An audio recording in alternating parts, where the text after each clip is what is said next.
Bem-vindo ao Debate Creator, meu amigo escovador de bytes. Como você pode ver aqui pelo nosso setup de hoje, hoje é dia de sistemas operacionais aqui, aquela playlist novinha que a gente começou a fazer há pouco tempo, mas que já caiu nas graças aí dos nossos amigos escovadores de bytes. Eles estão gostando muito das nossas aulas de sistemas operacionais, estão dando continuidade a elas aqui. Hoje nós vamos falar sobre o conceito de caminho, né? Caminho relativo, caminho absoluto. E vamos falar um pouquinho sobre os arquivos bateria do nosso amigo MSX-DOS, porque é nosso objetivo aqui nas nossas aulinhas de sistemas operacionais é fazer você lembrar como é que usa essa máquina maravilhosa aqui, essa máquina delicinha que é o MSX. Então vamos embora que a gente tem muita coisa para aprender hoje. Então, amiguinho escovador de byte, você lembra aí que nas últimas aulas nós mapeamos esse drive D aí, né? Nós mexemos já até inclusive no AltExec.bat, né? Brincamos um pouquinho, né, com a ideia de caracteres coringa, né? Então, por exemplo, esse daqui de D asterisco, ponto asterisco, vocês vão ver que vai vir lá o diretório, não tem nenhum arquivo, né? Um arquivo começando com D, então não aparece nada. Mas se eu der aqui cd, tst, cor, vocês vão ver ali que tem os manuais estatianas, né? Então se eu der dir, t, asterisco, ponto asterisco, nós vamos ver só estatianas, que só elas começam com T. Mesma coisa que os manuais, né? Se eu der aqui dir, m, asterisco, ponto asterisco, só ver os manuais, que só eles começam com M. E aí agora você entende o que é um arquivo e você entende os caracteres coringa. Então agora, pessoal, a gente pode passar para entender o conceito de caminho, né? O conceito de caminho ele só é válido nos sistemas operacionais que, obviamente, tem caminho, né? Então o MSX-DOS 1.0, por não ter estrutura de diretórios, ele só tem o diretório raiz, que é o diretório base, que o pessoal aí do MSX-DOS, o pessoal aí do DOS comum, do MS-DOS conhece como o diretório barra, né? Ou no caso barra invertida, porque a gente está falando aqui de DOS, né? Então galera do Linux conhece como o diretório home, né? Ou melhor, o diretório raiz, né? Que é o diretório barra, né? O diretório home é o diretório home do usuário. Mas enfim, pensa nos diretórios do DOS, né? Como se fosse efetivamente uma árvore. Se a gente pudesse ver aqui o MS-DOS, o MS-DOS versão 6.0, se não me engano, já tem um comando tri. Você digitava lá o comando tri e ele mostrava toda a árvore de diretórios para vocês. Porque a ideia é, imagina que você tem pastas e dentro dessas pastas você pode ter subpastas. Lembrando que diretório e pasta é a mesma coisa.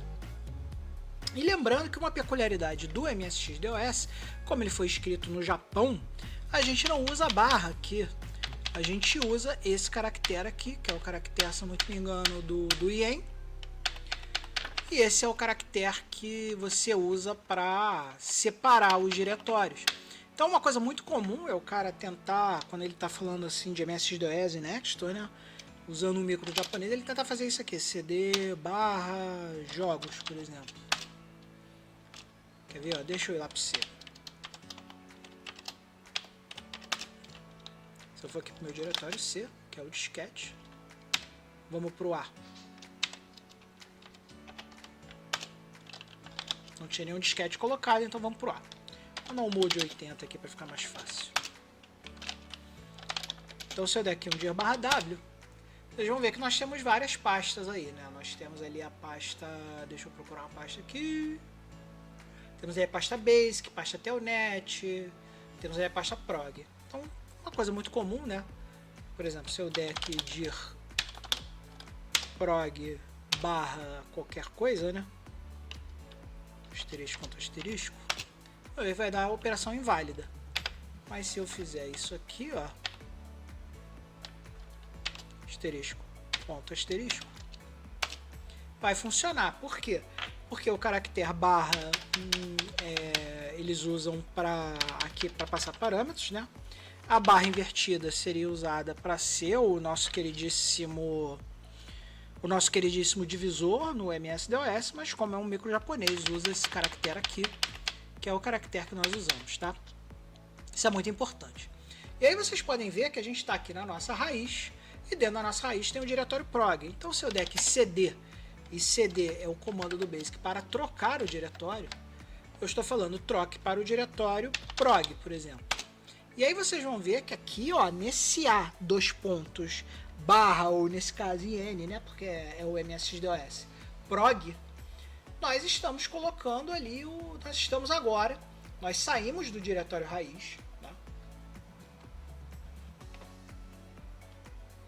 Nós saímos de um diretório raiz, como se nós tivéssemos aberto uma pasta, a pasta raiz, a gente abriu essa pasta, e aí nós viemos para outra pasta que está dentro dessa pasta, que é a pasta prog. E se a gente der um dir aqui na pasta prog, olha, ela também tem subpastas. Então, se eu escolher aqui, por exemplo, a pasta SCC, por exemplo, se eu der aqui um cd SCC, nós temos agora a raiz, que está aqui, daí nós temos a prog, que está embaixo, e daí nós temos a SCC, que está mais embaixo ainda. E você vai ver que isso vai lembrar muito aquela árvore que eu desenhei lá para vocês, lá nas aulas de algoritmo, né? A árvore recursiva, né? Porque cada vez que você abre, né, o prog, você vai ver, você pode ver ela, você pode ver graficamente aí, que por exemplo, embaixo da pasta prog tem um monte de pastas aqui embaixo, né? Então, vai ramificando. E o caminho que você está seguindo vai sempre sendo colocado aqui no A barra alguma coisa, né? Então aqui, ó, por exemplo, sempre que a gente tem aqui, ó, o A barra prog barra SCC, você tem o caminho completo por onde você fez. Então aqui, amiguinho escovador de bytes, por exemplo, um diretório muito importante é o diretório ponto. Se eu der dir ponto, ele vai mostrar tudo que tem nessa pasta SCC, porque ponto, toda vez que a gente fala de ponto, a gente está falando do diretório corrente. E o ponto ponto é o diretório anterior. Então se eu der, por exemplo, aqui dir ponto ponto, você vai ver que ele vai me mostrar, ó, todo o conteúdo que está na pasta prog. Por quê? Porque se você seguir ali no prompt o caminho do antecessor do SCC, é o prog. Então quando eu dei dir ponto ponto, eu disse para ele assim, ó, me mostra todos os arquivos que estão na pasta acima da pasta onde eu estou. E tá lá o conteúdo da nossa queridíssima pasta prog. Isso são caminhos relativos. Por quê? Porque eu estou começando o meu caminho a partir da pasta onde eu estou. Então é um caminho relativo porque eu estou pedindo as informações relativamente ao lugar onde eu estou. Mas a gente sempre pode começar da raiz. E para a gente começar da raiz, a gente usa o caractere do IN ou a barra. Se a gente estiver falando de MSXDOS, se a gente estiver falando de MSDOS. Então se eu fizer aqui dir IN, ele vai me mostrar o conteúdo da pasta raiz. Por exemplo, dir barra W, para ele organizar tudo mais bonitinho. E o meu caractere barra ou IN, ele vai me mostrar ali o diretório raiz. Por quê? Porque agora nós estamos usando uma coisa que a gente chama de caminho absoluto. O caminho absoluto é quando a gente fala de algum programa ou de algum arquivo usando o caminho completo dele, começando barra. Então, por exemplo, deixa eu pegar um exemplo legal aqui. Vamos supor que eu quero usar um arquivo ROM aqui, que está nesse cara usando um caminho. Eu poderia dar, por exemplo, um exec ROM, colocar barra prog, barra SCC, que no caso aqui não é barra, né? É o prog barra SCC, e sei lá, um arquivo ROM qualquer aqui, vamos ver aqui, vale, deixa eu ver, um salaman.rom, salaman.rom. Eu não tenho exec ROM no path, ele não deu o comando reconhecido. Deixa eu tentar aqui de novo, porque eu esqueci uma barra aqui. Eu não tenho exec ROM, então deixa eu ver se eu tenho lá no meu tools exec ROM. cd barra, porque eu estou falando quero começar absolutamente, tools. Então aqui, ó, eu estou usando um caminho absoluto, que eu estou começando lá da barra. Então aqui, ó, eu não tenho o exec-rom, tá vendo? Deixa eu ver se eu consigo botar o exec-rom aqui rapidão pra gente testar. Então vamos lá, pessoal. Eu agora estou aqui no diretório do Sofarun, onde a gente tem o exec-rom. Então eu posso dar um exec-rom. E aí eu posso descrever o arquivo lá do Salamander de duas maneiras. A primeira maneira é o caminho absoluto, que eu começo lá da raiz. Então eu posso, por exemplo, começar com barra prog barra sc barra salaman.rom. E aí ele tentou rodar lá o cara, achou o cara, beleza. E disse que a minha mega RAM size é insuficiente para ler esse arquivo, tudo bem. Só para a gente mostrar que funciona, vamos fazer o seguinte, em vez do prog, vamos prog msx1 barra kn, deve ter o nightmare rom barra kn nightmare.rom. Vamos dele executando aqui. Invencibilidade não. Tá lá, rodou o nosso queridíssimo Nightmare usando o exec-rom, passando pelo caminho absoluto. Agora, amiguinho escovador de byte, vamos dar um boot aqui.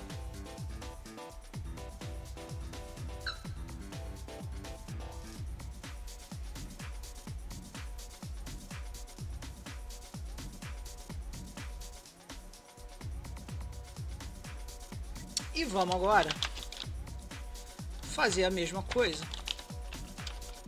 só que usando o caminho relativo. Então, a cdsr, né? Vamos ver se o Sofarun está aqui, se o exec-rom está aqui, vira exec asterisco ponto asterisco. Você vai ver que tem o exec-rom ali, tem o exec-ro e o exec-rom, né? Então vamos lá. Se eu estou no diretório sr, eu tenho que voltar um, né? Então eu vou fazer exec-rom ponto para voltar para a raiz. Vou colocar uma barra, vou lá para o diretório prog, onde eu guardo todos os meus programas, vou lá para o diretório msx1, vou para o diretório roms, e agora aqui, ó, se eu colocar kn e deltab, ele vai achar o Nightmare. Como vocês podem ver, é a mesma maneira de falar que eu quero o Nightmare. Só que uma maneira, aquela primeira maneira que a gente fez, usou o caminho absoluto do Nightmare. A gente começou da raiz e foi descendo na nossa árvore até chegar no Nightmare. Nessa aqui, eu estou partindo da pasta onde eu estou. Ou seja, se eu estou na pasta SR, que está embaixo, eu tenho que subir para a pasta raiz e aí vir descendo MSX, ROM, até achar o Nightmare.rom. E aí, meu amiguinho escovador de byte, chegou aquela hora que todos esperavam, que é a famosa hora do nosso queridíssimo arquivo bateria. Então, para quem não sabe o que é um arquivo bateria, quem já programou aí no Linux ou em qualquer outro sistema operacional aí, sabe que normalmente os sistemas operacionais, eles têm alguns arquivos que nós podemos criar, e esses arquivos são chamados arquivos bateria, porque eles executam alguma coisa. Então, toda vez que a gente entra aqui no nosso make.bat, né, dos nossos programinhas, nós estamos rodando arquivos bateria, que são arquivos que executam em sequência comandos do DOS para executar uma certa coisa. Lá no Linux, nós temos lá os arquivos dos SH, né, os shell scripts, né, que o pessoal chama, são os scripts de shell que rodam os comandos, e o MSX-DOS não é diferente. A gente pode chegar aqui no nosso MSX-DOS, criar um novo arquivo chamado, por exemplo, autoexec.bat e colocar comandos do nosso queridíssimo MSX-DOS que façam coisas quando nós iniciamos o nosso computador. O autoexec.bat é o primeiro arquivo que o sistema operacional executa e ele vai pegar todos os comandos que estiverem aqui e vai rodar quando a gente botar a máquina. Então aqui, por exemplo, se eu der aqui Ctrl I e mandar ele escreva um arquivo padrão autoexec .bat para o MSX DOS, vamos ver o que a nossa inteligência artificial gera aqui pra gente. Vamos aceitar. E olha só, ele até que escreveu um autoexec até razoável. Ele criou aqui, ó,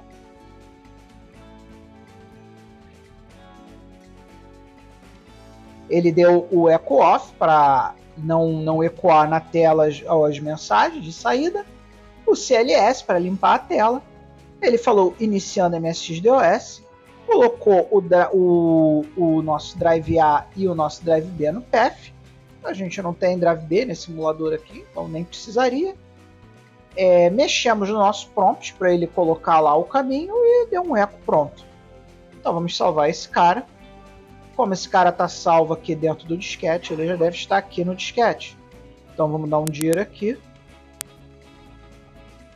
E agora vamos rodar aqui o autoexec.bat. autoexec.bat. Vamos ver o que ele faz.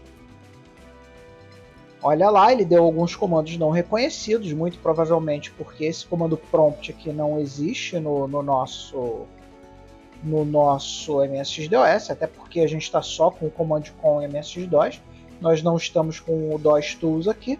Então uma coisa que a gente poderia fazer aqui logo de cara, para melhorar esse DOS que nós temos aqui nesse emulador, é colocar os nossos queridíssimos DOS Tools. Então, amiguinhos, escovador de bytes, vamos entrar aqui no nosso queridíssimo FileHunter, download filehunter.com/os/msx-DOS2. Vamos baixar aqui a última versão do MSX-DOS 2, que é o MSX-DOS 244.zip, que é esse cara aqui. Vamos baixar ele aqui para nossa máquina. Vamos abrir aqui a pasta. Lá na nossa pasta de download. Então aqui MSX-DOS 244. Vou dar um extract nesse cara aqui. Extract all. Olha, ele já tem até um autoexec.bat lá. Reboot.bat. Tem os utils aqui. Beleza, essa aqui tá uma versão boa. Então o que eu vou fazer agora? Eu vou copiar esse cara aqui, ó. Vou dar um copy lá para o nosso diretório, lá onde a gente colocou os nossos códigos. Então, como sempre, na pasta Debate Creator aqui, nós criamos um repositório novo lá, pessoal, lá no nosso queridíssimo GitHub. Vou colar aqui. E agora, amiguinho, ó, esse cara aqui, ó, tá lá no GitHub do Debate Creator. Então, se você for lá no github.com/debatecreator, que é onde nós guardamos os nossos códigos das nossas aulas, você vai ver que tem um novo repositório lá. E o repositório lá, novo, é esse aqui, ó, o MSX-OS, Código das Aulas de Sistemas Operacionais. Então agora, pessoal, quando a gente criar um código para vocês aí, é só vir aqui no repositório. Vocês vão ver aqui que tem aqui uma pasta chamada batch, que é a pasta onde nós vamos colocar agora os códigos que nós vamos começar a gerar a partir da aula de hoje, trabalhando com MSX-DOS e trabalhando com os arquivos de bateria que nós vamos ver mais profundamente aí nas próximas aulas. E aí não há tempo para mais nada, meu amigo escovador de bytes, gastamos nossos 20 minutos de hoje, mas abrimos caminho aqui para as próximas aulas, a gente começar a falar de autoexec.bat, reboot.bat, até mesmo baterias que a gente possa criar para facilitar o nosso dia a dia, porque elas também têm essa característica da gente poder pegar alguma ação repetitiva que a gente faz várias vezes ali, a gente criar arquivos de bateria para que essas ações repetitivas sejam feitas digitando só um único comandinho lá no prompt do MSX-DOS, mas tudo isso é material para a nossa próxima aula, porque não há tempo para mais nada. Então, amigo escovador de bytes, aproveitar esse finalzinho de aula aqui para dar aquele amplexo caloroso, o abraço amigo aqui, ó, meus apoiadores, estão sempre apoiando a gente aí, estão sempre trazendo aí uma graninha aqui para a gente conseguir fazer vídeos melhores, maiores e mais bacanas. E também agradecer a você aí, amigo escovador de bytes, que está apenas se inscrevendo no canal, compartilhando os vídeos, dando o seu like, comentando, porque quando vocês fazem isso, meu canal ganha relevância e nós estamos caminhando aí para os 1.900 inscritos. Hoje estamos com 1.838, talvez. Então vamos lá, vamos partir para os 1.900, galera. E acima de tudo, não se esqueça jamais de ser feliz. Até a próxima, pessoal.